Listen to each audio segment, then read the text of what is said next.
Dinetain nyo na yung tao for due process. Sir, asaan ang explanation ng due process ninyo doon? Tinanong kita kanina, sino ang appointing authority? USEC ng ASEC. Anong sagot mo? Secretary. Hindi mo alam. Kita, sumagot. Camera.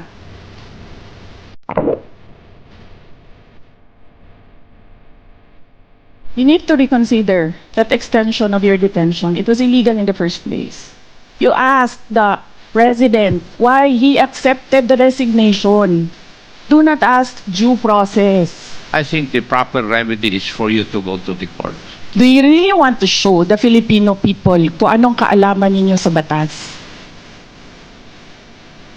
Ang sinasabi ko lang po ay sundin Oo. po natin yung batas. Kaya nga, sir, sa House. sundin natin yung Kasi batas. nandito po kayo dito sa bahay ng Kongreso. Yes, sir. Sundin natin yung batas. Why will you penalize, punish Yusek Lopez for an act of the president? Tinutulungan ko lang kayo, sir, kasi napapahiya ang Pilipinas. Ganito ba ang House of Representatives?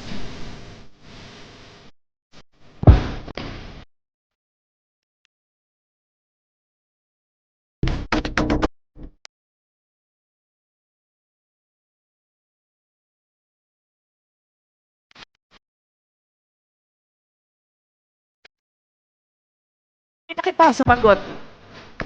Camera.